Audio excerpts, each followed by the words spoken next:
د هندوکش د خپرونې ډېرو عزتمنو لیدونکو د نن شپې په خپرونه کې موږ د څو تنو راغلو طالبانو سره چې دوی د یو رسمي سفر په جریان کې هامبورګ ته تشریف راوړی و د موقع څخه په استفاده ورڅخه مو هیله وکړه تر څو د هندوکش د تلویزیوني خپرونې سره یو لنډه مرکه ولري. موږ د دوی څخه په ډېره مننه هیله لرو چې که ګرانو لیدونکو ته خپل ځانونه معرفي کړي. ډېره مهرباني وکړئ. بسم الله الرحمن الرحیم. مخکې له معرفي نه زه د هندوکش د تلویزیون د ټیم نه ډېره مننه او شکریه کوم چې موږ خپل سټوډیو ته را دعوت کړلو او موږ ته یې موقع د دې راکړه چې موږ د دې تلویزیون د پروګرام له لارې له خپلو هغو وطنوالو سره چې په هامبورګ کې اوسي خپل مقاصد او مطالب چې موږ راوړي دي او کوم پیغامونه چې موږ سره دي دوی ته له دې لارې نه ورسو. زه خپله شیر محمد عباس تانیزی د لوګر ولایت مربوط او فعلا د طالبانو په اسلامی تحریک کې د خارجي ارتباط د دفتر مسئول. بسم الله الرحمن الرحیم. اولتر از همه از برنامه تلویزیونی که به نام هندوکش قلمداد میشه اظهار تشکر می نماییم که برای ما این موقع را میسر نمود که تا ما اظهار مافی ضمیر خود را برای هموطنان ما که در هامبورگ می باشند بنماییم. اسم ما مولوی عبدالجبار از ولایت بادغیس فعلا آمر حقوق در ولایت هرات. ما اول پختنه داده چې د طالبانو نهضت او طالبانو حرکت چې شروع شوی د ابتدا څخه دوی دا اعلان کړی چې د افغانستان موجوده حکومت د رباني حکومت دا اسلامي حکومت نه دی او د دې لپاره چې دغه غیر اسلامي حکومت موږ ایسته کړو او یو سوچه اسلامي حکومت موږ په افغانستان کې راولو ځکه موږ دا پاڅون او دا خوځون پیل کړی. له بلې خوا موږ په سفارتخانو کې د افغانستان نه په صادر شوو مکتوبونو کې همیشه د افغانستان د اسلامي جمهوریت مهرونه چاپي او ورخې په دغه رقم ګورو چې هغه د دې نمایندګي کوي چې دا اسلامي دوی ادعا د هغې کوي د اسلامي جمهوریت. تاسو کولی شئ محترم ستانکزی صاحب په دې باره کې موږ ته معلومات راکړي چې دا حکومت په کومو دلایلو د اسلام د هویت نه هغه کېږي منتفي کېږي او اسلامیت د دوی نه لرې کېږي. که دغه باره کې موږ ته داسې څه معلومات راکړي. ډېره مننه. په دې ارتباط باندې زه تاسو ته دا وایم چې موږ په علني او صریح ډاګه هېڅ وخت د رباني حکومت کوم چې په کابل کې قایم ده هغو ته غیر اسلامي حکومت نه دی ویلی او موږ استاد رباني من حیث د یو مسلمان پیژنو او د ده کوم اشخاص چې د ده په شاوخوا کې دي مسلمانان ورسره شته خو موږ د دوی په حکومت باندې یوه خبر کوو چې د ده حکومت له فسق او فساد او یو تعداد غلو نه ډک دی.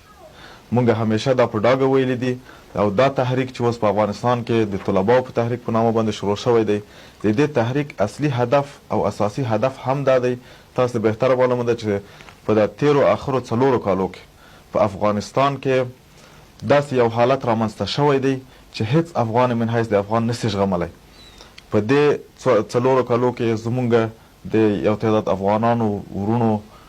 کورونه چور سو، لوټ شو، ملي شتمنۍ لوټې شولې او زمونږ په یو تعداد خویندو باندې په ډېره مجرمانه او ظالمانه توګه باندې تعرض وشو د دوی په یرفتو باندې. نو بناء موږ من حیث د یو افغان دا ونسوی زغملی او لکه څنګه چې 14 کاله د روسانو په مقابل کې مسلحانه جهاد وکړو، روسان هم له دې خاورې نه ویستله، نو دا مو یو ځل بیا خپله وظیفه وبلله چې راجګ سو راولاړ شو او لاسونه سره ورکو دغه غله او رهزنان هغه کوم خلک چې د خپل سیاسي قدرت او د خپلې چوکۍ په خاطر د دغه ملت شتمنۍ او سیاسي حالت سره خراب کړی دی دا سره لرې کولې د خاورې نه. کله چې دا خلک سره لرې شي نو د دو په نتیجه کې به یو اسلامي حکومت، یو مستقل حکومت، یو ملي حکومت په افغانستان کې تشکیلیږي. نو بنا نه تاسو د سوال په ارتباط باندې مونږ د رباني حکومت هیڅ وخت غیر اسلامي نه دی بللی، خو مونږ دا ویلي دي چې د رباني په حکومت کې یو تعداد داسې خلک شته چې هغه په فسق و فساد او یو تعداد پخواني کمونستان هم شته. نو ځکه مونږ رباني ته غیر اسلامي حکومت نشو ویلی، اسلامي حکومت دی مګم له فسق و فساد ډک حکومت دی. تشکر. دویمه پوښتنه په همدې ارتباط ده چې که په افغانستان کې د طالبانو حکومت مطلق مسلط شي په ټول افغانستان، نو هغه صورت کې به ستاسو تشکیل څه رقم تشکیل وي؟ مثلا تاسو به پارلماني حکومت ولرئ یا فدرالي حکومت ولرئ یا به یو ګوندي حکومت ولرئ یا به دا وي چې نورو احزابو ته به هم اجازه ورکړي چې هغوی په دې انتخاباتو کې ګډون وکړي، اشتراک وکړي. څه رقم یو حکومت به راشي؟ په دغه باره کې به څه معلومات؟ محترم رسولي صاحب، زه باید خپلو هموطنوالو ته چې په آلمان کې دي غواړم چې دا په ډاګه کوم ورته واضح توګه ووایم چې زمونږ تحریک د طلباو چې شروع سوی دی، ابتدا په ابتکار د څو طلباو دا کار شروع سو، اوس د شکل د ملي قیام نیولی په مقابل د هغو مظالمو، هغه نارواو عملونو چې په افغانستان کې د اوس روان دي. مونږ یو سیاسي تنظیم یا سیاسي پارټۍ نه یو چې په آینده د افغانستان کې مونږ په پارلمان ته راځو، مونږ به په انتخاباتو کې اشتراک کوو او مونږ به خپل ځان ته حقوق غواړو. مونږ به دا تحریک تر هغه وخته روان چې په افغانستان کې د بدبختۍ ټولې ورکې شي، زمینه دې ته مساعده سي چې ملت راټول سي، د ملت منتخب خلک راټول سي او دغه منتخب خلک به یو حکومت جوړوي. دغه به په حکومت پورې مربوطه ده چې هغه په څه سیستم حکومت غواړي او څه رقم حکومت به غواړي. اوس فعلا موږ د دې لپاره هیڅ برنامه نه لرو، په دې خاطر باندې چې موږ نه غواړو چې موږ من حیث د یو سیاسي تنظیم باقي پاتې شو او په انتخاباتو کې اشتراک وکړو. دا یو ملي قیام دی، موږ به دا ملي قیام تر هغه وخته پورې دې دوام ورکوو چې له دې ملته د بدبختۍ ورکې شي. نو ځکه موږ اوس تاسو ته نسو ویلی چې څه رقم حکومت په آینده کې راځي، دا په ملت پورې اړه لري چې څه نوع حکومت غواړي، څوک غواړي، په کوم ځای کې یې غواړي او په کومه رتبه یې غواړي. تشکر. محترم سیاسي صاحب، لکه څنګه چې موږ همیشه اورېدلي دي ولوستیم دي، تاسو وایست او اوس هم ویل چې تاسو مخالف قدرت نه غواړئ او فقط د یو ملي قیام دی چې تاسو کړی دی. کولی شم پوښتنه وکړم چې په هېواد کې د سولې تر ټینګېدو وروسته د قدرت به چا ته تسلیم شي، آیا تاسو داسې کوم شخصیت په نظر کې لرئ او که نه؟ محترم خور، د دې سوال په جواب کې زه داسې ویل غواړم چې مونږ اوس فعلا څوک نه دی مشخص کړی چې د دې بعد د استاد رباني د حکومت نه به څوک په افغانستان کې راځي. خو مونږ لکه مخکې چې ما ویل د تحریک په دې خاطر شروع سوی چې دغه مظالم له افغانستانه ټول کړي، د بې عدالتۍ ټول شي، دا کومې بدبختۍ چې په نامه د لسانو، سمتو، قومو، نژادو باندې راغلي دي، دا ټول سره لرې کړو. نو کله چې دا لرې سي بیا به انشاءالله الرحمن مونږ به په دې باندې د ملت نمایندګان به راغواړو، د هر قوم نه به یې راغواړو، د هر ولایت نه به یې راغواړو، له خارج نه به یې راغواړو، خپل کوم مهاجر وروڼه چې په خارج کې دي دغه به ټول راټولېږي من حیث د یو جرګې، دوی به تصمیم نیسي چې څوک راوغواړي څه رقم حکومت باید جوړ کړي. موږ به انشاءالله زمینه دې ته مساعده کړو او موږ همیشه په خپلو بیانو کې هم خپلو مخالفینو ته چې اوس زموږ سره په جنګ کې دي یا زموږ مخالفت کې یا موږ په تبلیغات کې دم په ډاګ او صریح دا خبر ورته کړې ده. که اگر که زموږ خبرې د دوی سره همیشه په داسې شکل سوي دي، تاسو ته بهتره معلوم وي چې تقریبا له ډېره وخته موږ له شورای هماهنګي سره په مذاکره باندې اخته وو، اما زموږ خبرې نتیجې ته ونه رسېدلې. دا ځکه نتیجې ته ونه رسېدلې چې دوی زموږ سره همیشه چې په خبرو کې ناست دي، له موږ نه دا خواهش کړی دی چې راځئ موږ او تاسو حکومت جوړ کړو په افغانستان کې. څومره وزارتونه تاسو غواړئ څومره موږ غواړو. موږ دوی ته په ډاګ او په صراحت ویلي دي، موږ ورته ویلي چې د حکومت تقسیمول په دجې کې دا یو ظلم دی، دا یو جرم دی، دا یو خیانت دی چې په دې ملت تحمیلیږي. دا پرېږدئ ملت پرېږدئ چې څوک غواړي څو وزارت چاته ورکوي، څوک انتخابوي.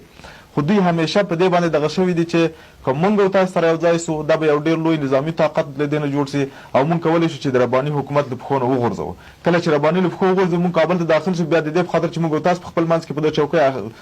په مشکل اخته نه سو، نو باید د حکومت تشکیل دلته جوړ کړو. خو موږ دا دوی سره نه ده منل. موږ دوی ته همیشه ویلي چې که تاسو صادقانه کار کوئ راسئ چې یو ملي اردو جوړه کړو، ټول به مخلصانه خپل اصطلاحي ملي اردو ته تاویل کړو. دا ملي اردو به پرېږدو چې د کابل امنیت وساتي. بیا به د ملت نمایندګان راوغواړو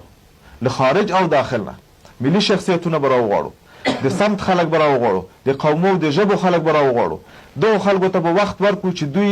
څه رقم حکومت غواړي، آیا پارلماني سیستم غواړي یا پریزیدنشل سیستم غواړي. هر سیستم چې دوی غواړي، هر څوک غواړي، په هغو پسې به موږ تاسو ولاړ دغو پشتیبانه کړو. ډېر ښه. زما په نظر که څه ما د پوښتنه غوښتله وروسته یې مطرح کړم، مګر تاسې همدا اوس دې مسلې ته اشاره وکړله چې د هماهنګۍ شورا غوښتل تاسو سره په حساب د ائتلاف په شکل باندې یو ائتلاف وکړي، او د حکمتیار اولینه غوښتنه هم تاسې ته وه چې ستاسې سره غواړي ګډ کار وکړي، مګر تاسې دغه ګډ کار رد کړ، اوس یې ائتلاف وکړ د مسعود سره. تاسې د دوی د ائتلاف په هکله څه به وایي؟ د دوی ائتلاف خو زمونږ له نظره زه فکر کوم چې دا ائتلاف صادقانه ائتلاف نه دی، ولې دا ائتلافونه په گذشته کې هم په سابق کې هم څو ځلې شوي دي، او د دې ائتلافو ترخه تجربه مونږ تقریبا له 14 کاله د جهاد را په دې خوا لرو. زمونږ دغه مشرانو چې پخوا د جهاد رهبرانو قهرمانانو، مونږ له دوی نه دا توقع درلوده چې دوی به کله افغانستان آزاد سي، دوی به من حیث د قهرمانانو د جهاد دا ملت ته داسې یو تحفه راوړي چې ټول ملت په باندې راضي شي، زمونږ کونډې او یتیمان او شهیدان به ټول په باندې خوشحاله شي، او دا ملت په بیا ودانولو کې به ټول سهم واخلي. خو د هغه په عوض باندې تاسو ته بهتره معلومه ده چې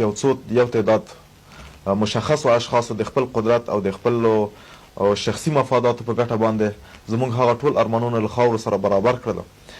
نو مونږ د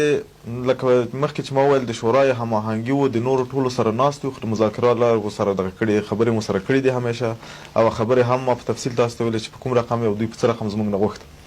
نو کله چې حکمتیار صاحب زمونږ د خوا نه مایوسه شو چې مونږ له دوی سره حکومت نه جوړاو،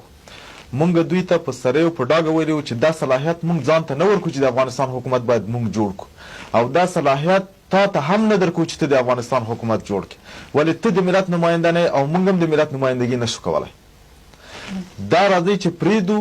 مخلصانه د دې ملت اعضا راوغواړو، د دې ملت افراد راوغواړو، ملي شخصیتونه راوغواړو، له داخل او له خارج راوغواړو، د دې نه یوه شورا یوه جرګه جوړه کړو. دغه جرګې ته به صلاحیت ورکړو چې دا جرګه شکل د آینده حکومت تشکیل کړي. دا جرګه ته به صلاحیت ورکړو چې څه رقم حکومت دوی غواړي، څوک غواړي په افغانستان کې، دې ته به صلاحیت بنا موږ په دغه خبرو باندې دوی سره تفاهم ته نه رسېدلي. دوی مجبورا په دې خاطر چې خپل قدرت موږ ته وښیي، خپل صلاحیت موږ ته وښیي، او بلې خوا نه تاسو بهتره معلومه ده چې د حکمتیار صاحب حزب اسلامي په دې اخر وختو کې له نګاه د سیاسي و نظامي نه تقریبا تنظیم ختم و، شی نه ورته پاتې، په دې خاطر چې دی بیا خپل بدن کې یو روح وزغلوي او یو څه سیاسي ډګر کې او نظامي ډګر کې دا وښیي چې دی اوس هم یو څه دغه لري. نو بنا د رباني د حکومت سره ائتلاف وکړو، او تاسو ته بهتره معلومه ده چې د رباني د حکومت سره هم د داسې ائتلاف نه دی کړی چې زه نو د خدای دپاره او د دغه مظلوم ملت دپاره د هر شي نه تېر یم درغلم کابل کې ستا څنګ ته کېناستم، خو تاسو ته معلومه ده چې ورسره شرایط دي چې صدارت، وزارت دفاع، وزارت مالیه به ماته راکوي. نو ځکه هغه ورته ومنله، دا ورسره ائتلاف وکړ، او زه په دې باندې متیقن یم چې دا ائتلاف ډېر وخت به در بر ونه نیسي، ولې چې دا ائتلاف صادقانه نه دی، د خدای دپاره نه دی، او د دغه بیچاره مظلوم ملت د آبادولو دپاره نه دی، دا د شخصي مفاداتو دپاره دی. تاسو به سبا ګورئ په وزارت مالیه کې به د پیسو په سر، په وزارت دفاع کې به د قدرت په سر، او په صدارت کې به د کابینې په سر د دوی بیا اختلاف منځ کې په ظرف د څو میاشتو کې به دا سره داړه واړي. ډېره مننه. محترم استاندزای صاحب، من میخواستم بپرسم که هدف سفر شما در رابطه با تشریف آوری شما در آلمان چی هست؟ آیا از شما دولت آلمان دعوت کرده تا اینجا تشریف بیارین یا این زمینه براتان از مجاری سیاسی مساعد شده؟ و همچنان میخواستم از خود شما بپرسم که آیا حضور شما در شهر هامبورگ یا در کلیه در آلمان رابطه نداره با سفر عبدالرشید دوستم به امریکا؟ برادر محترم، در جواب سوال شما ما قدر گفته میتونم که یک هیئتی از دولت آلمان تقریبا یک ماه قبل به قندهار تشریف آورده بودن. اونا همراه ما تقریبا 2 روز به قندهار ماندن، همراه ما مذاکرات مفصل داشتن، همراه شورای عالی طلبا ارتباط خارجه و بعضی اشخاص دیگری دیدن. ما در ضمن از این ملاقات ها با اینا تبادل افکار کردیم. اونا فکرایی که با اینا بودن و اونا فکر میکردن از دور وقتی که در داخل قندهار آمدن، وضع را دیدن، حالات دیدن و با ما صحبت کردن، بسیار طرز فکر از اونا تغییر آمد. باز اونا از ما ایره خواهش کردن، گفتن که شما اگه یک هیئت را به آلمان اعزام کنین به خاطر از اینکه اونا بتونن که از نزدیک با حکومت ما در تماس شوند و بالخصوص با افغان هایی که در موجود هستند، اونا هم نظر به شما بعض سوالا به اونا خلق شدن که بعد اینا حل شود. به این ارتباط به موافقه بین از هیئت آلمانی و شورای عالی طلبا، هیئت 3 نفری که فعلا ما امرای شما ششتیم در استودیو به آلمان اعزام شد. ما وقتی که اینجا آمدیم با مقامات رسمی آلمان هم یک سلسله ملاقات های داشتیم که از جمله با وزارت خارجه آلمان 2 دور مذاکرات داشتیم و بعدا با وزارت امور اقتصادی از اینا که به نام MZ اینا میگن و همچنان با حزب دموکرات اینا که SPD میگن همراه از اینا داشتیم. با بعضی اعضای پارلمان از اینا ملاقات کردیم ما و همچنان بعضی لکچررای یونیورسیتی بن بود، پوهنتون بن که اونا هم متخصصین در امور افغانستان بودن. با اینا مذاکرات مفصل به ارتباط اوضاع سیاسی افغانستان و همچنان ما با اینا ایره پیشنهاد کردیم که فعلا در مناطقی که امنیت است، خصوصا 14 ولایت که کنترل از اونا به دست تحریک طلبای اسلامی افغانستان است و شما بهتر معلوم است که مکمل امن و امان است، ما برای از اینا خواهش کردیم که با ما در ساحه خصوصا تعلیم و تربیه و زراعت و سرکسازی و حتی بعض فابریکایی که ما وجود داریم که سابقا از طرف آلمان چی شده بودن تمویل می شدن، اونا را خواهش کردیم و همچنان درباره جنگلات ولایت پکتیا که حالا فعلا به کلی از بین رفته از اینا خواهش کردیم که اگر باز از سر اینا پروگرام شروع کنن. ما از جانب خود برای اینا مکمل اطمینان دادیم و اینا هم خوشبینی با ما اظهار کردن و ما ان شاء الله به عقیده هستیم که اینا کمک های خود با ما شروع خواهد کردن و در اگرچه که اینطور ما با اینا کدام قرارداد رسمی امضا نکردیم به ارتباط، مگم وعده های اینا کردن و تا جایی که ما پیش بینی میکنم ان شاء الله اینا با کمک های خود دوام خواهد دادن. بخش دیگه پرسش ما گمان میکنم ماند. سوالای ما ناشی میشه از آوازه ها و مسائلی که کم و بیش در مطبوعات چی از طریق BBC، صدای امریکا یا رسانه ها و نشرات گروهی که پیرامون وضع جاری افغانستان خبر پخش میکنن، گوناگون آوازه ها و مسائل ابعادش مطرح میکنن. به اون خاطر من پرسیدم که سفر شما آیا خود شما چی تصور میکنه؟ ارتباط با سفر عبدالرشید دوستم به امریکا و همچنان که به لندن نداشت. تمام منظورم این است که گویا زمینه چنین سفرهایی که آماده میشه و همچنان آوازه دیگه است که بعد از ائتلافی که دولت با حکمتیار نبوده، ممکن است آیا ائتلاف با از طرف شورای طالبان و نهضت طالبان با جنبش سمت شمال ایجاد شود یا خیر؟ برادر محترم، سفر ما براتون گفتم یک کاملا یک سفر مستقل بوده. مطلب من است که ما با سفر رشید دوستم کدام ارتباط خاصی نداریم و دیگه ای که به ارتباط ائتلاف شما گفتین، ما قبلا هم براتون گفتیم که با شورای هماهنگی که عبدالرشید دوستم یکی از اعضای شورای هماهنگی است مذاکرات مفصل داشتیم، اما اون مذاکرات به ناکامی منجر شد و به نتیجه نرسیدیم و فعلا با رشید دوستم ما کدام مشکل پرابلمی نداریم، به خاطر از اینکه شما بهتر میدانید که ما عساکر ما قوای ما به 4 طرف کابل هستند و فعلا ما همراه حکومت کابل در این هستیم و همراه رشید دوستم ما کدام تعلقات خرابی نداریم. ما عفو میخوایم. ما منظور ما این بود که اخیراً دولت امریکا فعالیت های خود پیرامون افغانستان بیشتر ساخته، به این معنی که تا قریب 3 ماه قبل امریکا در کلیتش در رابطه با موقف افغانستان و مسئله افغانستان به نحوی از آنها خاموشی اختیار کرده بود، ولی اخیراً ما میبینیم امی سفر عبدالرشید دوستم که من مثال دادم به این معنی بوده که گویا فعالیت های امریکا در پیرامون قضیه افغانستان بیشتر شده و همچنان ممکن است من اینطور احساس کردم که انگیزش های وجود داشته، چون وابستگی های بین آلمان، امریکا، لندن، انگلستان وجود داشته، به این جهت و تصور کلی هم امی است که گویا پویش ها و فعالیت های وجود دارد که حرکت جدید بر افغانستان، یعنی پالیسی جدید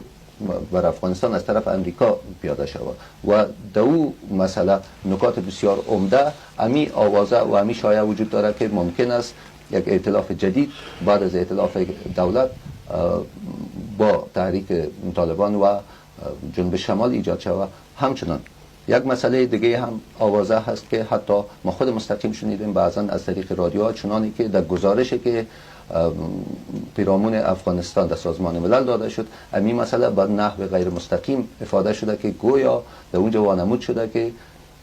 تحریک طالبان یا جنبش طالبان گویا نیرویی است که اینا خواهان دوباره آوردن شاه در افغانستان است. نظر شما را میخواستم در این رابطه. مهربانی. با ارتباطی که فعلا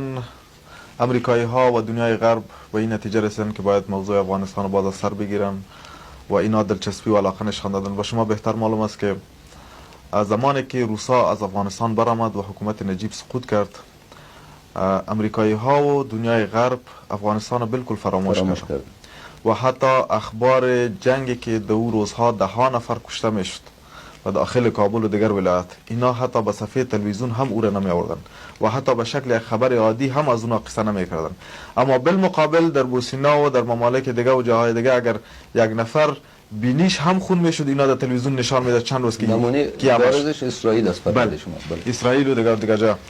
موضوع افغانستان کاملا اینا فراموش کرده بودن. ای که اینا حال علاقه گرفتن، ما چندین تقریبا 2 مرتبه رابین رافل که معاون وزارت خارجه اونها هستن آمدن، البته با ما هم ملاقات داشتن و رفتن به کابل با حکومت کابل و رشید دوستم و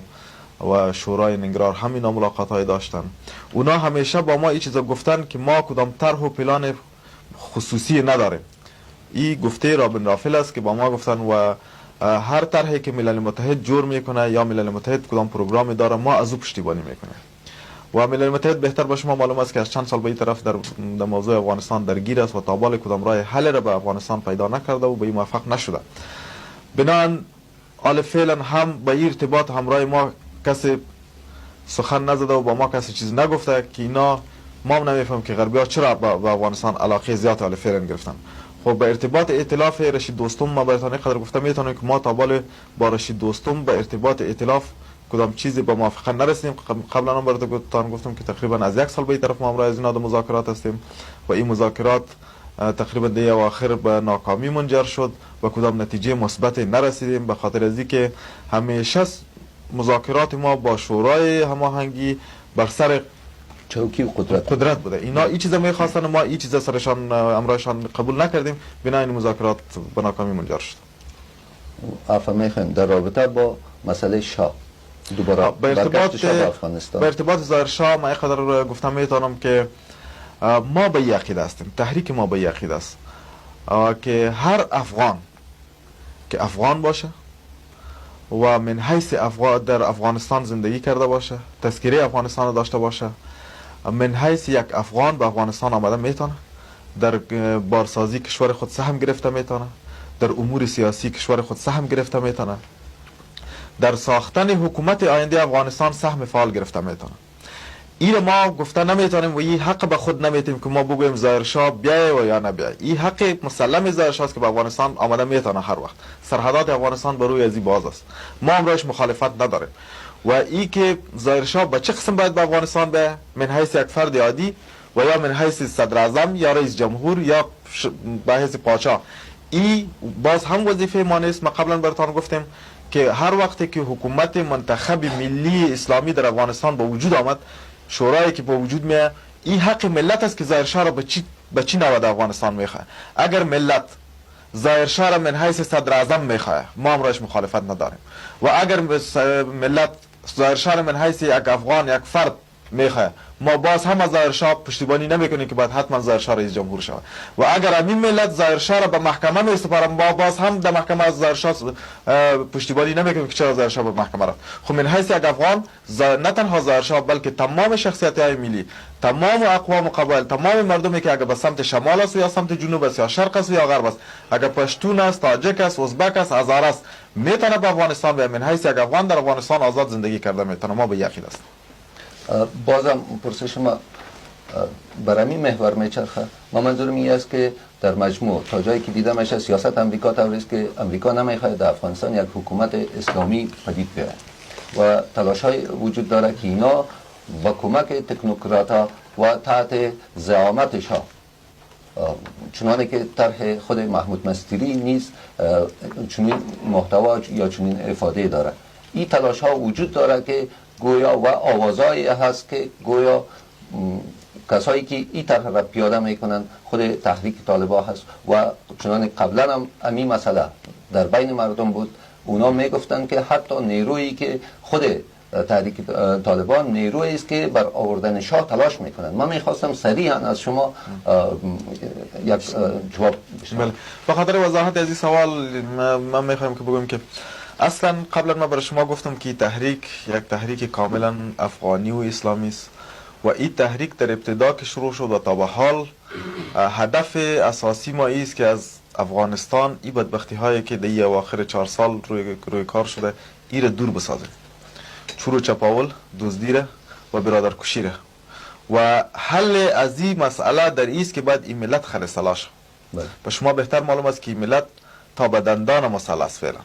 و این سلاح اکثرا پیش مردمای هستن که اونا کاملا بی‌سواد است، اصلا سواد نداره. یک شخصی که بی‌سواد باشه و به شکم هم گشنه باشه او مجبورن جبران می به سر سرک استاد میشه و یک برادر دیگه خود جیبش دزدی خواهد کرد، یا به خانه یک برادر دیگه خود میره و از خانه از او دزدی میکنه، یا ای که به حقوق دیگه مردم تجاوز میکنه. خب این اشخاص بدون از اینکه کلاشینکوف از سر شانه از این گرفته شود دیگه قسمی مردم اصلاح نمیشه. ما این تحریک خالصا به می خاطر شروع کردیم که این مردم باید خلصلا شود، در این مملکت امنیت بیاید، بعدا زمینه برای یک حکومت ملی و اسلامی جور شود. این که مردم هر قسم ایره تعبیر میکنن یا هر قسم فکر میکنن، شما بیشتر از ما شاید شنیده باشین به خاطر اینکه شما در آلمان زندگی میکنین و در ممالک اروپایی دشمنای ما پشت سر ما بسیار تبلیغات میکنن به هر نوعی که اینا خواسته باشن، حتی کسیتا و فیلم ها اینا پر کردن در کابل، اونا رو به خارج صادر میکنن، به ضد علیه ما تبلیغ میکنن. و ما برایتان نمونه مثال بگویم، ما به عربستان سعودی قبل از این سفر رفته بودیم به مراسم حج. در عربستان سعودی ما که با بعض مقامات در تماس شدیم، اونا اینطور یک فکر به ارتباط ما داشتن، اونا این فکر میکردن که امی تحریک طالبان اصلا امو کمونیستای سابق است، ترنه است و گلابزو است و دیگه اشخاصی از سرشناسی از این است و آل به نام مولا فلانی و یا طالب فلانی نام خود مانده و حکومت کمونیستی میگه. چنین صریحا بعضی از نشرات افغانی صریحا چنین چیزی را که شما گفتین اینا نوشتن. اسناد وجود داره که مثلا اشخاص را قماندان هایی که در خود تحریک طالبان بوده اونا فعالیت هایی داشتن، اونا را گفتن که مثلا فلان شخص فلان آدم قبلی هست. این مکتوبی روی اسناد وجود داره در نشرات خود افغانی ماورای افغانستان. همین چیز میگه پیش ما حقیقت داره. این ما براتون پیشتر گفتم که اداره کابل تبلیغات میکنه و هر شب و روز از طریق رادیو و تلویزیون کابل ما میشنویم میبینیم که به می الفاظ اینا صحبت میکنن. در ممالک اسلامی اونا میفهمن که ممالک اسلامی بر ضد کمونیسم است، یا تبلیغ میکنن که ما را به نام کمونیستا معرفی میکنن و برعکس از اون در ممالک غربی و امریکا اینا ما را به نام معرفی میکنن که اینا اخوانی هستن، فاندامنتالیست هستن، اینا هم مسلمانای چیستن سخت‌دریز هستن که اگه اینا در قدرت آمدن در افغانستان و حکومت به دست از اینا افتاد، شاید شما حکومت ایران فراموش کنین و اینا شما را در واشنگتن اعلان خواهد و اسرائیل در تل آویو اعلان خواهد. اینا به خاطر شما بهتر میفهمید که یک انسان یا یک تحریک یا یک شخصیت در عین زمان دو چیز شده نمیتونه که در یک طرف اخوانی سرسخت باشه و در طرف دیگه کمونیست باشه. اینا تضاد است. خب از این ما شما قضاوت کرده میتونیم که حکومت ربانی یا اداره ائتلافی کابل خاص به خاطر بدنام ساختن از این تحریک پاک است و نمیخواد که تحریک مردم به یک نام نیکی که دارن یا امنیتی که ناوردن به اون نام بشناسه، با نام دزد و تروریست و قاچاقبر و اخوانی و کمونیست اینا را معرفی میکنن تا و مقصد و مرام نامقدس خود به پیش ببرن، تا و کرسی قدرت خود یک چند روز زیادتر برای خود نگاه کنن. مگر ما انشاءالله الحمدلله تصمیم گرفتیم در مقابل تمام دستای سیاسی ما بیدار هستیم و ما اینا را به دستای هم اعلان نمیدیم. ما برای از اینا همیشه پیشکش مذاکرات کردیم که با ما با ازرای مذاکره به صلح و آرامی برسن. وقتی که مذاکرات ناکام میشه و کس با ما مذاکره نمیکنه، این ناگزیر است ما به خاطر نجات از این ملت بیچاره، به خاطر نجات از این ملت مظلوم که 14 سال از طرف روسا بمبارد و به خون کشیده شد، ما مجبور هستیم که از دست از چند دوزا و رهزنا هم اینا رو نجات بدیم. ممنون از شما. ما گرچه پای هم سوال کردم، بازم اجازه میخوایم از ژورنالیست‌های محترم که تشریف دارن. از محترم مولوی صاحب عبدالجبار میخواستم بپرسم زمانی که جهاد مقدس علیه کمونیسم، علیه روس و علیه اصطلاح روس اشغالگر و گماشته ها، چوبکی ها و افراد و اعضای حزب خلق و پرچم در افغانستان، وقتی که جهاد مقدس آغاز شد، در اون زمان حرکت طالبان مشغول چی بود؟ کجا بودن و چی مسئولیت داشتن؟ بسم الله الرحمن الرحیم. سوال شما البته سوالی بود که واقعا سوال خیلی عمیق و با چی، اما ما را به شما گفته میتونم که تحریک طلبا، کسایی که فعلا در رأس این تحریک قرار دارن و کسایی که از جمله اعضای شورای تحریک هستند به تعدادی 30 و 36 نفر، کل از یا افرادی هستند که همه در طول همین 14 سال جهاد همه در صحنه بودن و اکثر اینها حمال معیوبین هستند. اثر جراحاتی که در جهاد برداشتن حمال در وجود اینها هست و مشاهده میشه و شاهدی یک همین رفیق ما که حال به علت مریضی اینجا حاضر شده نتونست که یک چشم خودم از دست داده و صورت دیدم حمال اثر جراحات هست. اینا در همین طول مدت بودن، در صحنه بودن، تحت قیادت همین رهبرای جهادی بودن. گفتن که حاجت نیست که ما تحریکی یا تنظیم نوعی تشکیل بدیم، همین قیادت اینها رو ما قبول داریم. زمانی که روسا از افغانستان خارج شد، اینها هم رفتن، کسانی که تدریس میکردن یا درس میخوندن پس هم کار خود ادامه دادن، تا وقتی شد که این صحنه در افغانستان آمد که خود شما شاهد صحنه بودین، اگر نبودین میشنیدین از طریق اخبار رادیو و تلویزیون که در افغانستان حالات فجیعی آمد که پیشتری برادر به شما تذکر دادن، یعنی ناموس مردم در امن نبود، مال مردم در امن نبود، همه اختلالاتش نجات. پس اینها عامل ای شد که همه سرکرده های طالبان که سابق در صحنه وجود داشتن و در جهاد اشتراک داشتن، پس دوباره چیزی بقایای صلاح و مهماتی که همراه اینو موجود بود، همینا را به همراه چند نفر دیگر از طالبان و از مردم همکاری مردم شروع کردن و همین زنجیرها و همین بندا و صدایی که پیش روی مردم اینا واقع کرده بودن به رفع مشکلات مردم شروع کردن. در زنجیر اول و در زنجیر دوم همه مردم به اینها اشتراک کردن تا اینکه پیشتر این برادر به شما تذکر داد که قیام ملی است، چون بعد و شروع ازی به همکاری ملت شد. ممنون از شما. چیز دیگه خدا خواهد زموږ د طالبانو د عسکري تشکیلات په باره کې وه. اگر چې تاسو وویل چې موږ کوم خاص نظامي او دفتري او اداري او حکومتي تشکیل دپاره مبارزه نه کوو، ولی بیا هم دغسې یو پاڅون، دغسې یو قیام د یو عسکري هغه نه تهداب نه پرته په مخ نشي تللی. مثلا د هرات نیول او حالات دغسې قبضه کول چې څو ورځو کې حکومت هلته لاس راشي او دا موفقیت ستاسو په نصیب شو او په دا نورو ولایتونو کې دا ټول د یو عسکري مهارت له مخې کېږي. په دغه باره کې که تاسو لطفا معلومات راکړئ چې څه رقم پرسونل لرئ او څه قسم حالت دی په عسکري کې. ډېره مننه، ډېره شکریه. په دې ارتباط باندې لکه مخکې چې زمونږ ورور مولوي صاحب عبدالجبار وویل چې دا قیام د یو څو طالبانو ورونو په ابتکار باندې شروع شو، وروسته د ملت پشتوانه ورسره پیدا شو او ټول ملت د دوی شاته ودرېد. تاسو باور وکړئ چې زمونږ طالبان په ابتدا د تحریک کې چې دغه ولایاتو ته ورتلله، داسې واقع شوي ولسوالیو کې چې خلک نر او ښځې راوتلي دي، زمونږ د طالبانو په غاړه کې ګلان وراچولې له ډېرې خوشحالۍ نه. دا په دې خاطر باندې چې هغه غلو هغه رهزنانو دوی خلاص شو. اوس د کابل د چهاراسیانه نیولې تر هراته پورې خلک د شپې د خوا دروازې نه بندوي، د لمانځه وخت چې سي بازارونه دکانداران نه قلفوي،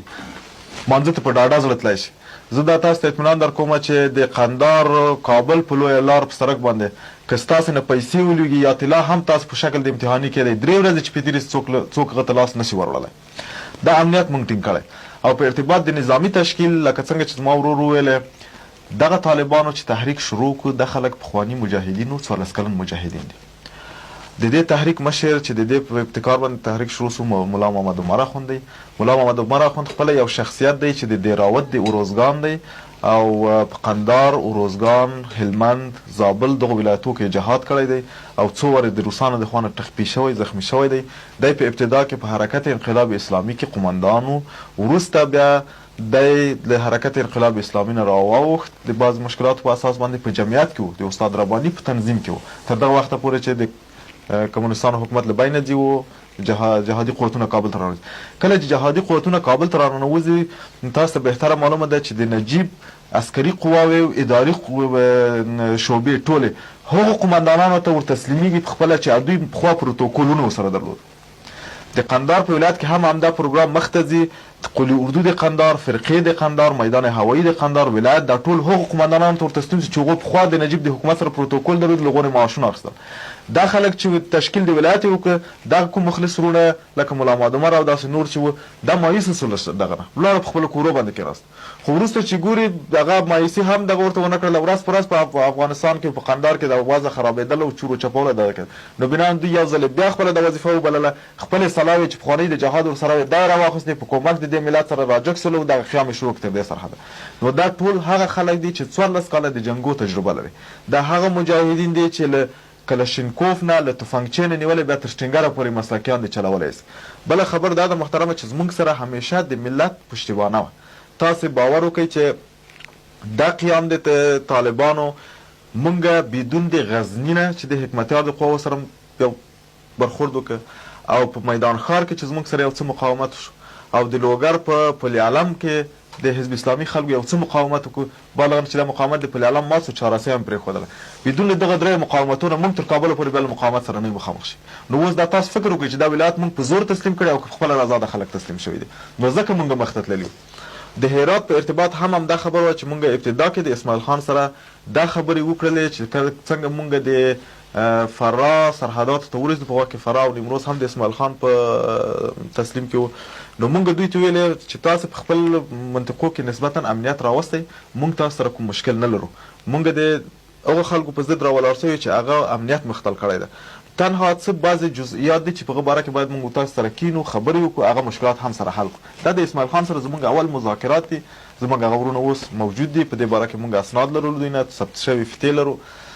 خو تاسو ته بهتره معلومه ده کله چې موږ د کابل په دروازو کې ودرېدلو، د مسعود سره هم خبرې شروع کړلې. مسعود په خپلو خبرو کې زموږ سره په ظاهره کې یو قسم خبرې کولې، د پردې شاته نور کارونه کول، خپل اکمالات یې کول. ناګهاني حمله یې په طالبانو باندې وکړه، ډېر طالبان پکې مړه شول، یو تعداد ډېر طالبان اسیر شو. تاسو په دې باندې بهتره خبره یې، دوی سره تقریبا په سلهاوو نفر زموږ اسیران شو. نو په دې وخت کې مسعود دا پلان جوړ کړی و. اسماعیل خان ته یې هم خبر ورکړی چې مونږ به د کابل د چهاراسیا او د میدان ښار لخوا په طالبانو حمله وکړو، تاسو د شا د خوا د فرا د خوا حمله پرې وکړئ. او په عین زمان کې هغه یو تعداد غله و رهزران چې په دغو ولایاتو کې د خلکو امنیت په خطر کې اچولی و، د خلکو ناموسونه یې بېعفته کړله، د خلکو مالونه یې چور کړله. دا خلک تښتېدلي وو. اسماعیل خان ته ورغی، اسماعیل خان بېرته مسله کړه، زموږ سره یې په خط اول کې واچول. مونږ اسماعیل خان د خواهش هم په وخت کې وکړو چې دا خلک غله دي، دا زمونږ له محکمې نه در تښتېدلي خلک دي، دا جنایتکاران دي، دا باید د ملت محکمې ته تسلیم شي او دا باید د قاضي تر مخ حاضر شي او خپل د جنایتونو مقابل کې دا سړی باید دغه شي، جزا ورته ورکول شي. دا ما مصلح کوه، دا خاینان دي. خو د سړي زموږ خبرې وانه اورېدې، د مسعود د تاثیر لاندې راغی، د هغه خبرې یې واورېدلې. په مقابل کې اسماعیل خان په موږ باندې حمله شروع. دا حمله دا غزل وه چې طالبان بیا په مخ ځي و، یو قسمت تر دلارام د قسمتو د ولایت فرا اشغالوي نیسي. وروسته بیا په دا دومه حمله کې بیا داسې پروګرام جوړ سوی و چې د هرات په فتح باندې منجر سو، چې د رباني حکومت د مسعود شورای نظر دوی داسې پروګرام جوړ کړی چې مونږ به د میدان ښار چهاراسیا د خوا نه په طالبانو باندې شدیده لویه حمله شروع او په داخل د ولایاتو کې چې د دوی کوم پخواني خلک دي چې اوس مونږ خلصلا کړي دي، خو په هغه منطقه کې زموږ سره لکه وروڼه ژوند کوي، مونږ هغه خلک ورته هېڅ نه دي ویلي. د دوی پخواني والیان دي، پخواني ولسوالان دي، او تعداد خلک چې د دوی دي هغو سره یې شکل د یو کودتا جوړ کړی و. او په عین زمان کې اسماعیل خان ته هم دا هدایت ورکړی چې ته به د هرات د خوا نه حمله کوې. تاسو بهتره معلومه ده چې په وخت کې جنګ شروع سو، هم د کابل د خوا نه شروع سو، هم د هرات د خوا نه شروع سو، او هم په داخل کې مونږ ته په پکتیا و، غزني و، حتی د کوټې د خوا نه څه دغه و خلک د دوی چې په کوټه کې اوسېدل په ښار د کوټه تښتېدلي هغو د بولدک د سرحد د خوانه په موږ باندې تعرضونه شروع کړل خو الحمدلله د دوی دغه دسیسې ټولې شنډې سولې او تاسو ته معلومه ده چې د هرات قوې عین تر ګرشکه پورې راغللې نږدې دلته و چې دوی ګرشک ته راغلله نو بیا د قندار د زابل د غزني حتی د پکتیا خلک د لوګر خلک یو ملي قیام بیا شروع کړ تاسو په دې باور وکړئ چې موږ ته په قندار کې دومره خلک راغله عوام خلک چې موږ یې اعاشه نشوی ورکولی ډوډۍ هم نشوی ورکولی دوی دې ته حاضر وو چې تاسو موږ ته سلا راکړئ موږ د دو ظالمانو په مقابل کې جنګېږو ولې موږ دوی نه غواړو چې بیا زموږ منطقو ته راسي موږ نه غواړو چې دوی بیا زموږ په کور راننوځي زموږ د ناموسو عفت ویسي له بینه موږ نه غواړو دوی چې بیا زموږ نه غلاوې وکړي موږ د دوی په مقابل کې سرسختانه جنګېږو دا خلک به موږ کېنولي دي یو تعداد خلک چې زموږ سره په کار وو د جنګ کې اشتراک وکړي د دغه ملي قیام نتیجه وه چې په دوی کې یو واره په دغه کې شکست ګډ شو په ګرش کې کله چې په ګرش کې شکست ګډ شو بیا دوی زموږ سره مقاومت نه وکړ بیا دوی په تېښته باندې تللي د دوی قواوې مخته وې زموږ ورپسې او دا جنګ په نورو ځایو کې هم نه ده هغه ټوله دشته ده تنها په امتداد د پخه سره کې شوی ده د دوی کوم قمندانان او جنرالان چې هغه په موټرو په ټانګو کې وتښتېدل افراد او پیاده خلک چې ټول تسلیم شو ټول تسلیم شو توپکې ورکړې بعضې له بینه ولاړله نور دوی بیا تر اسلام قلعه پورې زموږ سره مقاومت نه ده کړی په جز د شینډنډ کله چې زموږ قواوې شینډنډ ته ورسېدې شینډنډ په شاوخوا باندې د روسانو د وخته څه ماینونه وو هغه ماینکاري وه او شینډنډ یو ډېر کم مقاومت وکړو چې هغه هم په ظرف د 3-4 ساعتو مقاومت د طالبانو کې هغه هم تسلیم شو بیا تر اسلام قلعه پورې چا دغه نه دی کړی دا موږ اورو دلته هم په آلمان کې اکثره زموږ افغاني وروڼه دا پوښتنه کوي او دوی په ابتدا کې چې ایران ته ولاړل وتښتېدل له اسلام قلعه نه نو جنرال علاودین او جنرال عظیمي د راډیو د BBC او امریکا له لارې دا اعلان وکړ چې دا طالبان نه وو دا کرنل امام د پاکستان و یا بریګیډر امام په نامه یادوي او د پاکستان هلیکوپټر د افغانستان خط نه راتېرې شوې او څو ټانګونه یې وو هرات یې ونیو خو موږ د دې جواب په مقابل کې وایو چې دا خبره خو پټه خبر نه ده ټول ملت ته معلوم ده که د پاکستان ټانګ راتېر شوی خو د قندار خلک به پې شاهد وي دا ټانګونه که په هرات او په فراه او په نیمروز تېر شوي دا خلک به پې شاهد وي لیدلي وي او دا هلیکوپټر هم چې راتېر شي هلیکوپټر خو داسې شی نه ده چې پټ سړی په یو دغه کې راوړي خو ټوله دنیا به یې ویني اوله خو زموږ خپله ملت په دې شاهده دی چې دا خبر نه ده سوی بله موږ له دو جنابانو نه دا خواهش کوو چې دوی په دا رقم تهمتو باندې چې هغه د ټول ملت حیثیت ته لکه لګوي باید دا رقم تهمتونه ونه لګوي دا څنګه کېدلی شي چې روسان په ظرف د 14 کالو کې له انواعو مختلفو د توپو ټانګو بمو حتی بم اټم سره و په دې باندې قادر نه شو په دې باندې توان پیدا نه کړي چې افغانستان اشغال کړي همدا قهرمانه هرات همدا فراه نیمروز اشغال کړي او د پاکستان یو کرنل چې زموږ ستاسو په رتبه ډګروال راځي له څو ټانګو هلیکوپټر سره راسي هرات اشغال کړي دا زموږ 15000 کلن تاریخ ته یوه لکه ده چې دوی وهي دا زموږ د افغانانو حیثیت ده د یوه لویه لکه ده دا د افغانانو شجاعت یوه لکه ده دوی په غیر مستقیم دنیا ته داسې ورښیي چې موږ دومره بې غیرته خلک یو که د پاکستان یو کرنل هم راسي له څو ټانګو سره موږ نیولی شي دا که د پاکستان ټول فوج راسي خو موږ بالکل ور تسلیم دوی اصلا دا دې خبرې ته متوجه نه دي ځکه دا خبر کوي نو دوی خو مجبور چې بیا وروسته که ستاسو فکر وي وروسته څو وخته بعد په دوی په خپل منځ کې جنجال مشکل پیدا سو علاودین ډله جلا سوله د اسماعیل خان ډله جلا سو علاودین په اسماعیل خان باندې تهمت لګاو چې دا بې کفایته سړی و زموږ اکمالات یې ونه کړي نو موږ شکست وکړو اسماعیل خان ویلې که ما اکمالات از اینا را به چیزی که نامه خواستن به همراهش کردم خو عسکر ما نجنگید هغه په دخل وویل بیا دواړو مشترکاً په یو مصاحبه کې په مسعود باندې د اتهام لګولی چې دا د مسعود مداخله وه او موږ په خپل منځ کې دغه کړو جلا کړو داخله اوس تاسو فکر وکړئ دا خبرې د دوی چې یو له بل سره یې کوي او بیا په مسعود وراړوي او دوی یو په بل باندې وراړوي او هغه د کرنل امام دا خو ضد نقیض دي چې دوی کوي دا په جز د دې چې دا تحریک بدنامه کړي د دې ملت تاریخ ته یې ولکه ولګي بل هیڅ شی نه. سوال ما راجع میشه به محترم مولوی عبدالجبار که برخورد شما در مورد آموزش علم و تحصیل چیست؟ زیرا پیشرفت و ترقی امروزی به دستاوردهای علم و تکنیک استوار است که بدون آن هیچ نوع ترقی و پیشرفت میسر نیست. شما در بازسازی کشور از کدام نوع شیوه و اصول استفاده خواهید کرد؟ همچنان که به همه معلوم است که طلب علم بر هر فرد مسلمان بر زن و مرد مسلمان فرض است و لازم است که هر فرد مسلمان باید علم دین را بیاموزد و ما همچنین تحریک طلبه اسلامی افغانستان برای آموزش و تعلیم در رابطه به ذکور و اناث هیچ مخالفتی نداره البته موافق هستن البته انقیاد دارن چون فرموده پیامبر خدا صلی الله علیه و سلم است از هیچ کس هیچ فردی مسلمان نمیتونه مخالفت کنه